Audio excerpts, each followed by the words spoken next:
So, what does it mean by sampling is that let's say you have a uh, let's say you have a continuous time signal. So let's say we have a signal which is continuous time, like it is varying with time. And when you do the sampling, what we do is that for a given some periodic time interval, we take the value of the continuous time signal and just take it in the time domain here and just discretize it. So what I mean here is that let's say at t equal to 0, we have some value here, put it here. At t equal to let's say some value ts. Okay, we have some value here, so let's put it here. At t equal to 2 ts, we have some value here, let's put it here.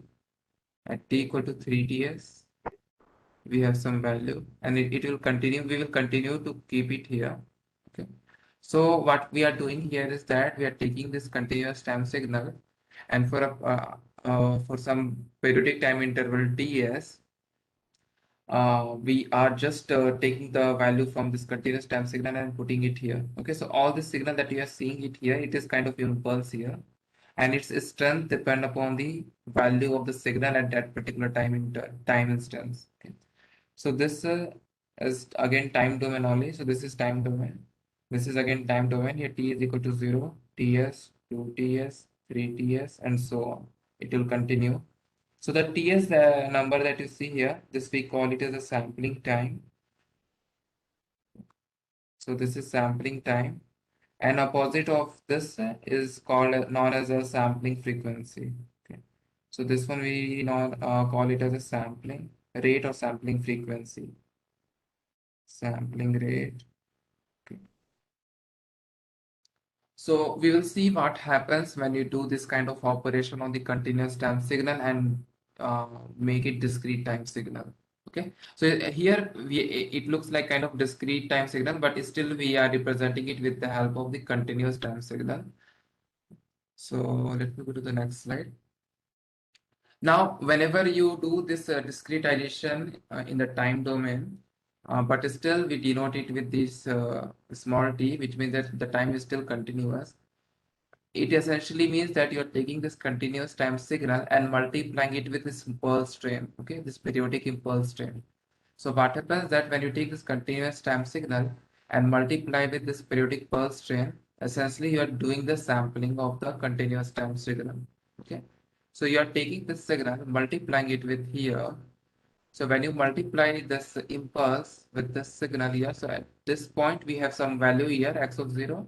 So you'll get some impulse here at t equal to 0, which is x of 0 multiplied by delta t. Similarly, at this, when you multiply this impulse with this signal at this time instance, then we'll get some value here that will be x of ts multiplied by delta t minus ts. Okay, and this will continue, this operation will continue and so on. So essentially, when you are sampling the signal, continuous time signal, you are multiplying this continuous time signal with this periodic pulse train. Okay. So we are multiplying this signal with this signal, and the resultant signal is our sampled signal. Okay. So the sample signal is given as x of, let's say, x of pt, which is equal to original continuous time signal multiplied by this pulse rate. Okay. Now let's assume that the signal x of t that we have here, it is a band limited signal. What means by band limited is that its bandwidth is limited. Okay. So for certain frequency till omega m, it has some value. After the omega m, its value is always 0. Okay. So that's what it means by band limited. Its bandwidth is limited by some number. After that, its value is 0. Okay. So let's say we have a signal x of t, which is a band limited signal, and it is limited till omega m radian per second. And we are sampling this signal with some sample time ts, and the resultant signal can be written as x of pt is equal to x of t into pt. Okay. Now let's see what happens in the frequency domain. Okay, so in the time domain, you can write x of pt is equal to x of t into pt, where x of t is your original signal and pt is the pulse train. Okay. Now, when you when we are talking about the frequency domain, we have in the time domain we have a signal x of pt, which is equal to x of t into this p of t, which is where p of t is this pulse strength. So in the time domain, these two things are multiplication. Okay, it is multiplication of x of t with pt. So when you go to the frequency domain, x of p of omega, this will become x of omega convolution with p of omega, where p of omega is Fourier transform of pt, and x of omega is Fourier transform of x of omega, and x of pt is Fourier transform, sorry, x of p omega is Fourier transform of x of pt. Okay. Now here we have already assumed that this x of omega is some band limited signal, and I have assumed it looks like something this kind of signal. It doesn't need to be this triangular waveform. It can be in any form. It can be something like this. Okay. It can be something like this. Okay. But it has to be limited till omega m, minus omega m to plus omega m. That's what we meant by band limited signal. So we already know this is the x of omega. Now we need to find out what is the p of omega. So p of omega is the Fourier transform of this periodic pulse strength pt. Okay. Now since this is a periodic signal, first we need to find out what is the Fourier series. And once we have the Fourier series, we can calculate what is the Fourier transform. Okay. Now when you calculate the Fourier series of pt, first we need to calculate what is the c of k, which is the Fourier series coefficient. Okay. So pt, you can write it as a summation of ck, k equal to minus infinity to infinity, e to power j k omega, okay, omega st here, where omega is the sampling frequency, and omega s you can write it as a 2 pi by ts. Okay. Now when you calculate the c of k calculation will be given as 1 by ts minus ts by 2 2 plus ts by 2, then p of t e to the power minus j k omega naught t dt. Okay, so now here we have already calculated it in few like class back, that when you calculate the ck for this kind of signal, this pulse strength, the ck will be equal to 1 by ts. Okay, when you put this pt here, pt is equal to impulse located at t equal to 0 in the duration from here to here. From minus ts by 2 to ts by 2, you have just one impulse located at t equal to 0.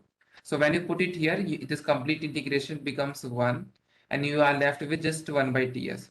So ck is always equal to 1 by ts. So when you put that ts in this pt formula, this is how the pt is going to look like. Okay, pt is equal to 1 by ts, k equal to minus infinity to infinity for jk omega st. When you take the Fourier transform of this, okay, this p of t will become p of omega, and for this particular term, we know that the Fourier transform is equal to 2 pi del omega minus k omega s. Okay, here we are applying the Fourier transform of this signal e to the power j k omega st. So the Fourier transform e to the power j k omega st will be equal to 2 pi multiplied by this term. Okay, so this is the p of omega. Okay, now let's calculate the x of p of omega. So x of p of omega will be convolution of the x of omega with p of omega, where p of omega is 2 pi by ts and this summation thing. Okay, so essentially we are doing the convolution of this x of omega with this thing. Okay, rest of the thing, this 2 pi by ts is essentially a constant. You can just put it here, and then do the convolution of this x of omega with delta omega minus k omega s. Okay, uh, anyone has any doubt till this point? Okay, now when you do this convolution, uh, so now what I have done is I have just moved this x of omega inside the summation sign. So it will be now 2 pi by ts x of omega convolution with del omega minus k omega s. Now again, this property I am using, x of t convolution with delta t minus a is equal to x of t minus a. This we have seen in the time domain. Here, same thing can be applicable in the frequency domain. Okay, this property is irrespective of the variable here, whether it's the time or the frequency. or maybe some other variable also is this property is applicable. So x of omega convolution with this expression will become x of omega minus k omega s. Okay. Now, when we are going to plot this, okay, x of p of omega, let's try to plot this x of p of omega. So first let's put k equal to 0 here. So when you put k equal to 0, you are getting x of omega multiplied by 2 pi by ts. Okay. So this is x of omega multiplied by 2 pi by ts, the first term. When you put k equal to 1 here, it will be equal to x of omega minus k minus omega s. So x of omega minus omega is same as x of omega but shifted version. Okay. So just take the x of omega and shift it by omega s. So when you shift it by omega, this is how it is going to look like. Okay. Hide this constant 2 pi by ts is still there. Okay. So again, when you put k equal to 2 here, you will be shifting it by 2 omega s.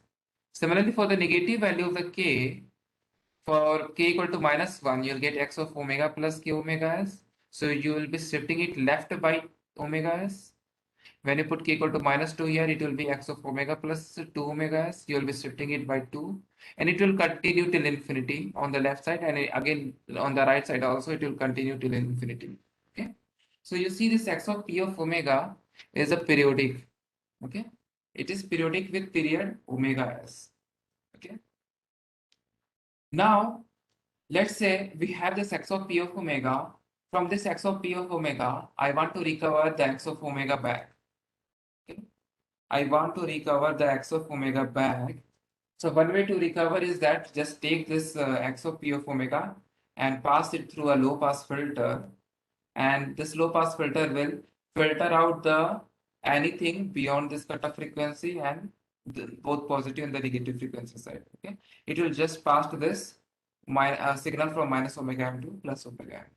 Okay, now for this low pass filter to work perfectly and to recover this signal back, this x of omega back, there is a one criteria, and that is very important here.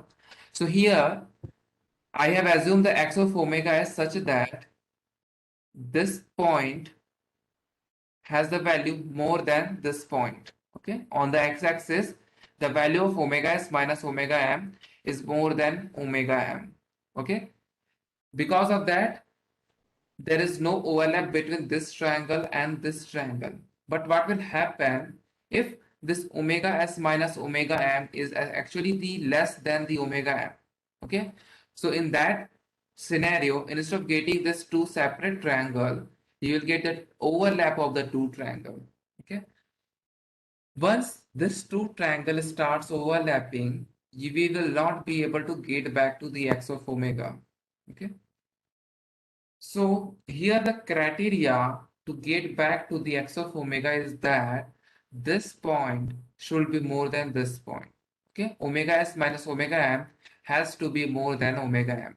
Okay, so omega s minus omega m has to be more than omega m, or omega s has to be more than 2 omega m. Okay,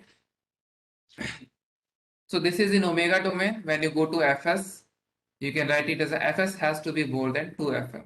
Okay, and we know that fs is a sampling rate. So the sampling rate has to be more than or equal to the twice of the bandwidth of the signal, because this fm is the bandwidth of the signal. Okay, in the omega domain it was omega m. In the f domain it will be fm. Okay, so this is the bandwidth of the signal.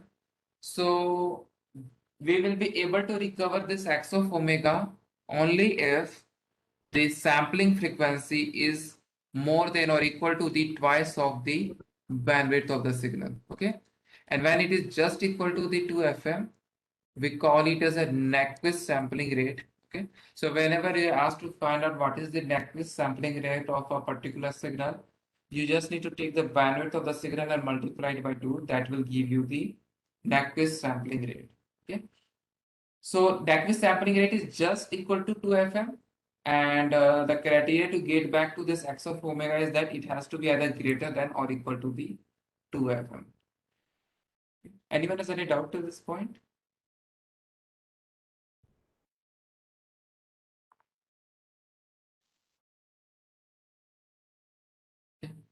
Let me go to the next slide then. Mm, okay. Now let's talk about what is the aliasing. Okay. So aliasing happen when we are not able to beat the criteria that we discussed in the last slide. That means that your sampling rate is less than the 2 FM. Okay.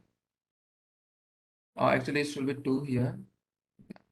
So whenever the sampling rate is less than the 2 FM, then the aliasing occur. So what happens that, so we in the last slide we saw the triangular. So this was the first triangle and then it was repeating itself, okay, like this. But if this criteria, so if Fs is less than 2 FM, then what will happen that instead of being here, this green will be somewhere here. Okay, so you'll see there is an overlap between this blue and the red one. Okay, and since there is an overlap, we will not be able to go back to our original x of omega, and this phenomena of the overlapping of this two lobe is known as the aliasing. Okay, so when these two lobe overlap with each other, this is known as aliasing, and we don't want this aliasing to happen. So what we do is that the sampling rate has to be at least greater than or equal to the 2 FM for this aliasing to not to happen. Okay. Now let's say we have a signal xt and yt, and then maximum and minimum frequency is given. Okay. So it is changing from minus omega x to plus omega x, and the second signal is changing from minus omega y to plus omega y. Okay. Then we need to find out what will be the minimum sampling rate for the signal I have written below. So for xt, it will simply, you can write it as a minimum sampling frequency should be 2 omega x. Okay, or maybe 2 fx if you are writing in f domain. For yt, it will be 2 omega y, or you can say 2 fy. Okay, now we have a case where xt is getting multiplied by yt. We need to find out what should be the maximum sampling, sorry, what will be the minimum sampling rate for to avoid the aliasing in this case. Now we know that when you multiply the two signal in the time domain, in the frequency domain, it will be convolution. Okay, x of omega convolution with y of omega. And when there is a convolution of x of omega and y of omega, we don't need to find out the correlation result of this two. Okay, we need to remember one property for this kind of problem is that when you do the correlation of the two signal, starting point of the resultant correlation will be this point plus this point, that is the starting point of the individual signal, and ending point of the resultant correlation will be the summation of the ending point of the two individual signal. Okay, this we have seen in the property of the convolution. So when you plot this frequency domain, this x of omega convolution with y of omega, it will start at minus omega x minus omega y, and it will end at plus omega x plus omega y. This was the property that the starting point of the resultant convolution will be summation of the starting point of the two individual signal, and the ending point of the resultant convolution will be the ending point of the this two individual signal, summation of the ending point of this two individual signal. Okay, so we know the omega x plus omega y will be the bandwidth of the resultant signal or the maximum frequency content of the resultant signal. So in this case, the sampling rate will be equal to 2 into omega x plus omega y. Okay. Now let's take the last case where we have the convolution in the time domain. So in this case, in the frequency domain, it will become multiplication. Okay, x of omega with y of omega. Okay. Now when you do the multiplication of this two signal x of omega and y of omega, the resultant signal will be band limited, and it will depend upon whether omega x is more than omega y or omega y is more than omega x. Okay, so when omega x is more than omega y, if omega x is more than omega y, what will happen that when you multiply this two, after omega y, it is 0. So resultant signal will also be equal to 0 after omega y. Okay, because we are multiplying x of omega with y of omega. In that case, the signal will be limited, band limited till omega y. Okay, so if omega x is greater than omega y, then the resulting sampling rate should be minimum sampling rate should be 2 omega y. And in the case when omega y is greater than omega x, the resultant sampling rate should be 2 omega x. Whichever is minimum, we have to take that case. So a lot of questions is generally asked based on this complete thing. Sometimes they will ask, they will just give you just a single signal, ask, find out the what is the sampling rate, or they will give the multiplication of two different signal and ask you to find out what is its minimum sampling rate, or correlation of the two signal and ask you to find out the minimum sampling rate. So anyone has any doubt here?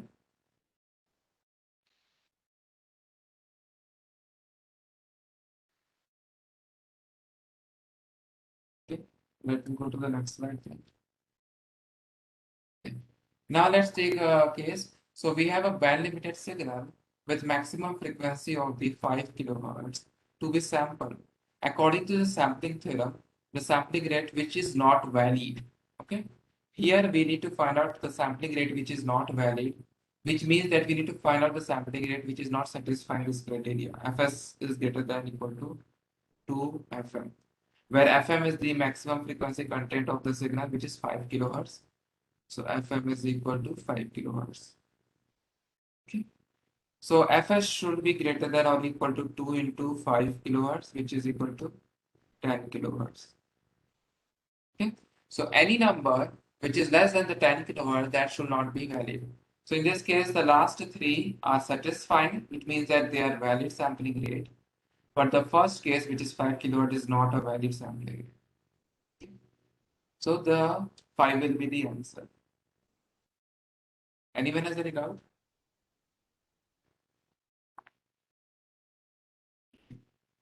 Let me go to the next slide then. Okay. So in this case, we have a signal which is band limited to minus 500 hertz to plus 500 hertz. And we have another signal yt which is band limited to 1 kilohertz to minus 1 kilohertz to 1 kilohertz. And we have a resultant signal which is equal to xt into yt. We need to find out what will be this Nyquist sampling rate of the signal of signal ZT. Okay. Now, just a few slides back, we saw that whenever there is a multiplication of the two signal in the time domain, to find out the Nyquist rate of that, we need to go to the frequency domain and do the convolution. Okay. So when you do the convolution, the resultant signal will be x of omega convolution with y of omega, which is equal to z of omega. Okay. Now, when you do the convolution, we don't need to find out the exact signal. We just need to find out where the signal will start and where the signal will end. So the starting point of the signal z of omega will depend upon what is the starting point of the x of omega and what is the starting point of y of omega. So starting point of x of omega is minus 500 and starting point of y of omega is 1k. So when you add this to it will be 1.5k. So the starting point is 1.5 kilohertz minus 1.5 kilohertz. And the ending point will be ending point of the xt and ending point of the yt. Just add this two and that will give you the 1.5 kilohertz. Okay. So this z of omega or z of t is band limited till 1.5 kilohertz. So this is our f of m. Now the Nyquist sampling rate fs will be equal to 2 f of m, which is equal to 3 kilohertz. Okay. So in this case it will be 3 kilohertz. Anyone has any doubt here?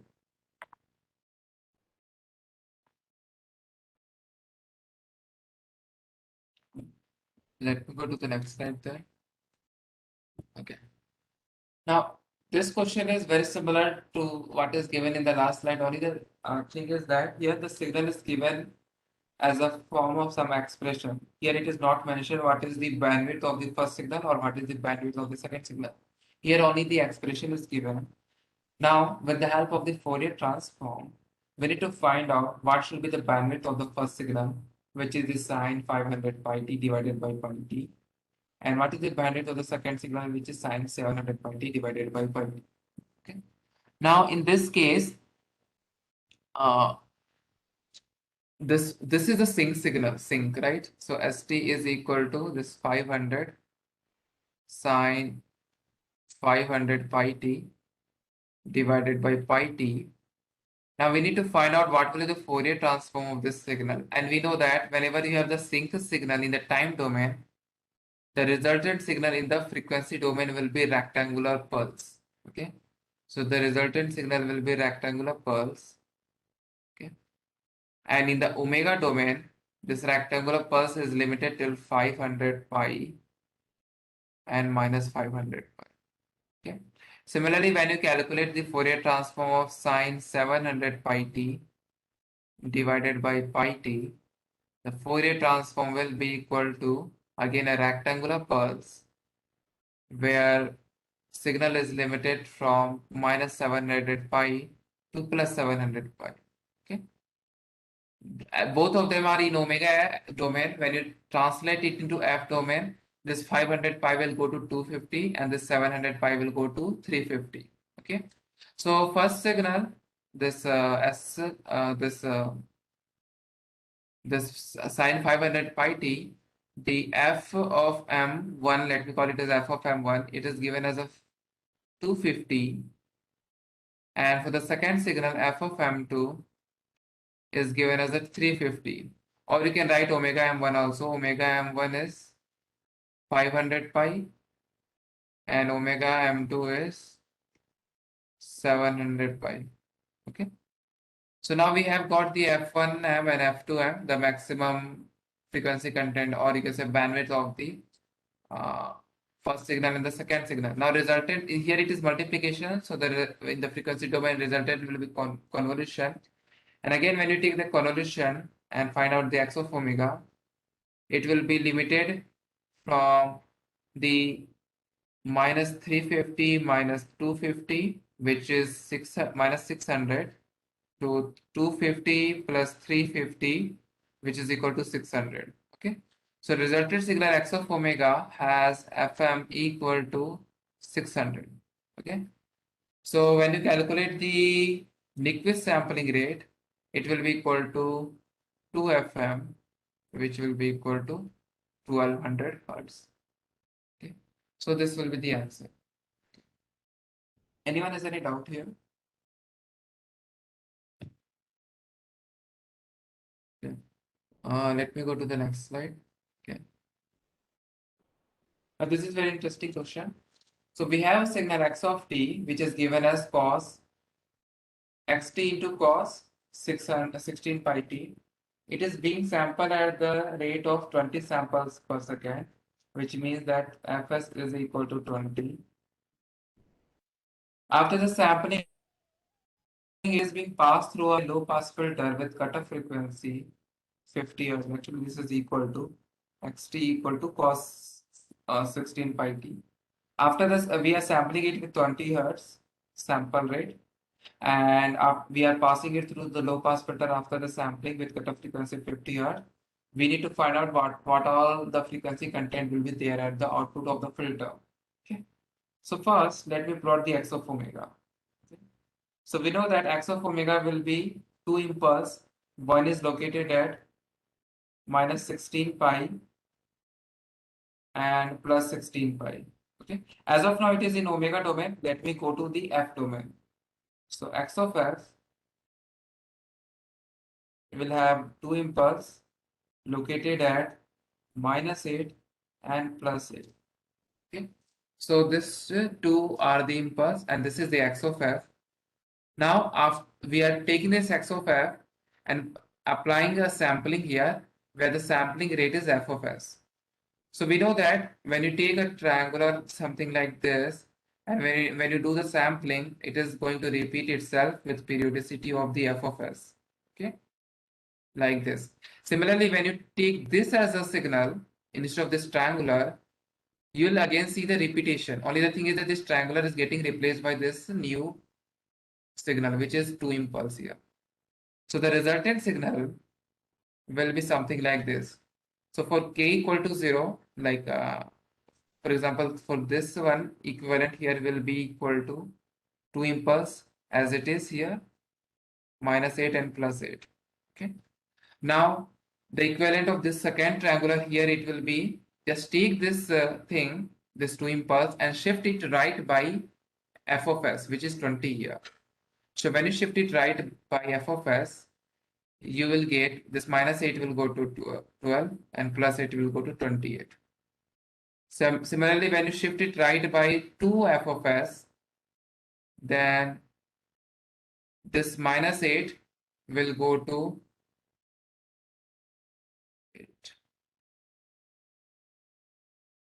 32 and the plus 8 will go to 48. Okay, and it will continue. Similarly, same thing you'll see on the left side also, minus 12, minus 28, and it will continue. Okay, same thing on the right side. Next thing will be here is 52 and 68. Okay, and it will continue. Now we are passing this complete signal through a low pass filter with cutoff frequency of 50 hertz. Okay, so this is the low pass filter with cutoff frequency of 50 hertz, which means that anything which is beyond 50 hertz will get rejected by this filter, and anything which is below 50 hertz will pass through the filter. So below 50 hertz are this component 8, 12, 28, 32, 48. Okay, so this content will pass through the filter.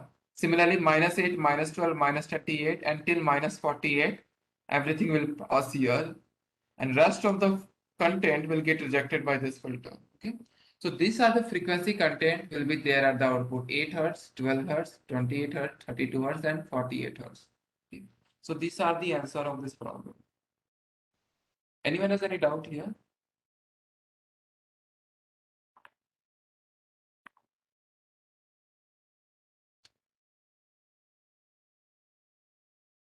Okay, let me go to the next slide. Okay. So that was all about the sampling theorem. Let's talk about what is the group delay and the phase delay. This will be the last topic. So we know that whenever signal is passed through a system, the channel introduces, so we have some kind of system. When you give some input, you get some output, and this output may be some kind of delayed version of the input, and amplitude is also getting modified.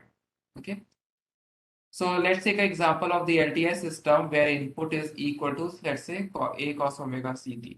Okay, this is the input, and we have LTI system with transfer function h of omega, where we have the magnitude and the phase number.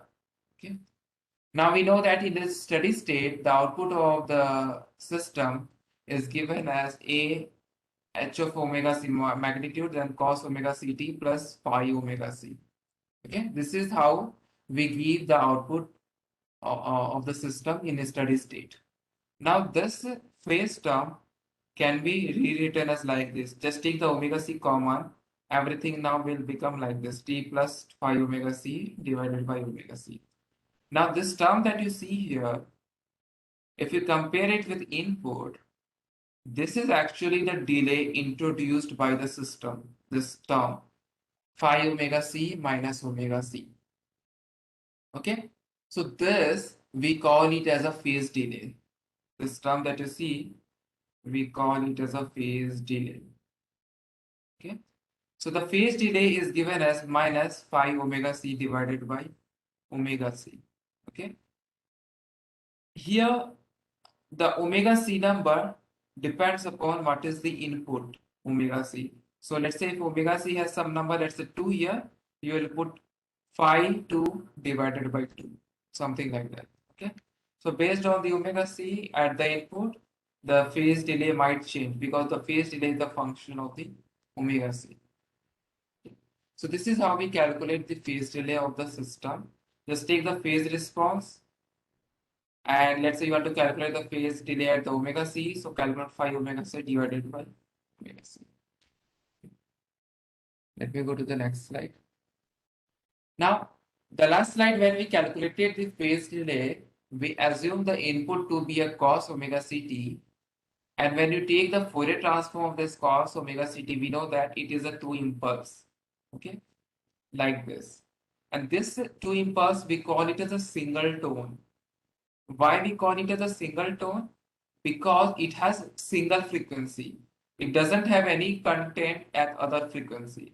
It has content present only at omega c, and it doesn't have any content present at the other frequency. That's why we call it as a single tone.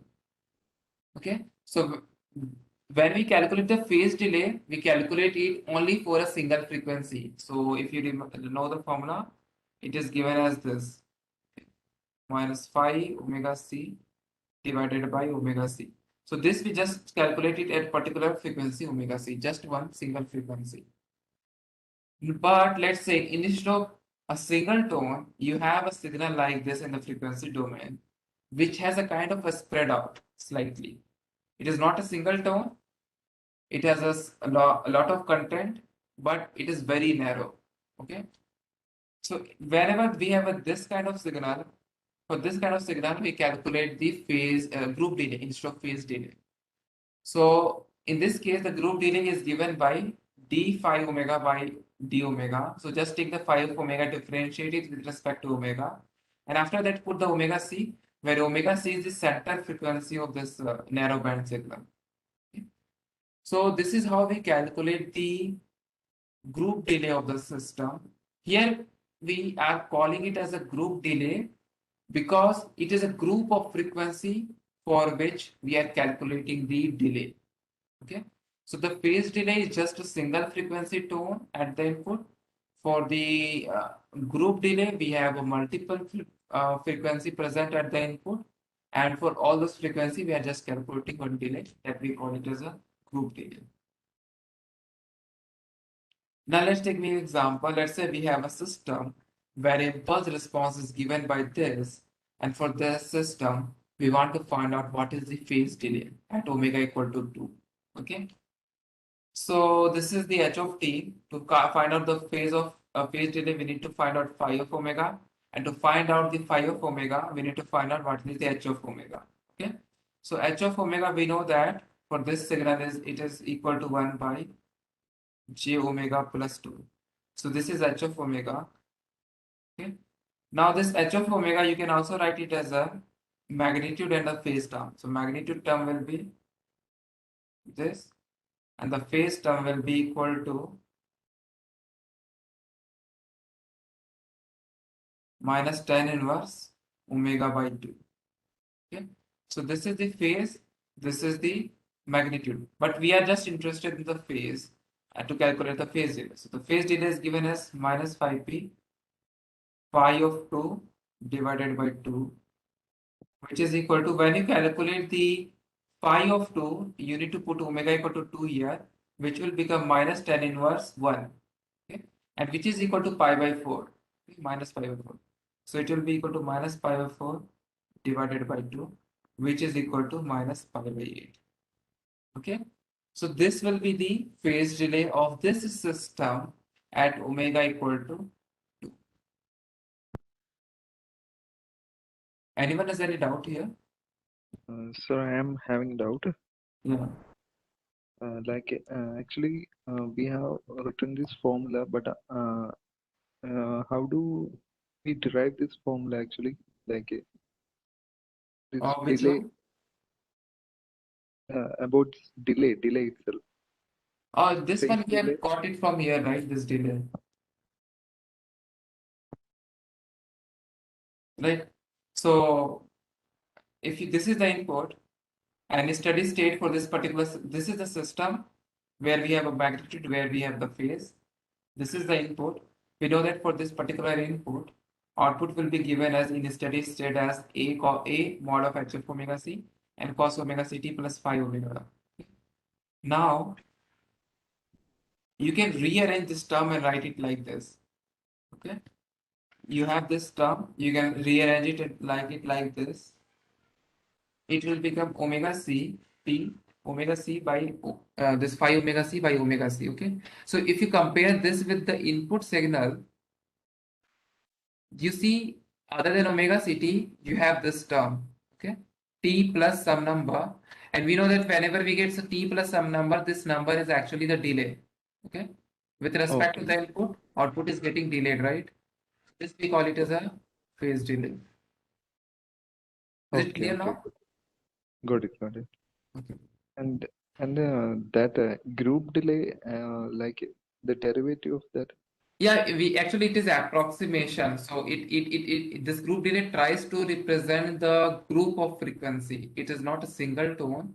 So in the phase delay, we calculated it just for a single frequency because the input was just a single tone, right? Just one frequency omega c. Group delay we calculate it for this kind of range of frequency, a kind of narrow band signal, and that's why the formula slightly changes here. It becomes the derivative of like t of phi of omega by t of omega.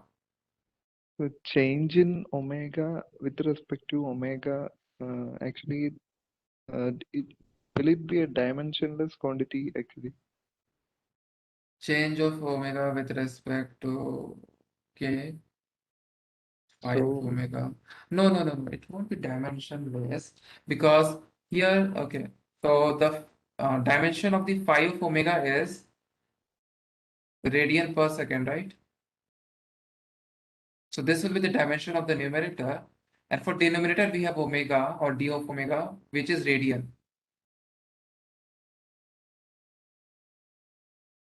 right? So wait, radian per second and the radian. Wait, sorry. I wrote it in wrong way. This is opposite here. The numerator is radian and denominator is radian per second.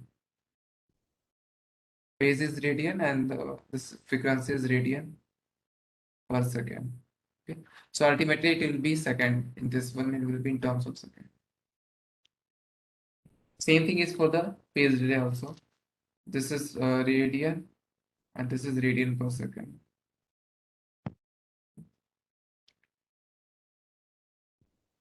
Is it clear? okay. Anyone else has any doubt? Okay, let me go to the next slide. Okay, this is same thing. Okay, I think yeah. Okay, I think that's all we had. So with this, we had completed the signal and system. So you guys can ask the doubt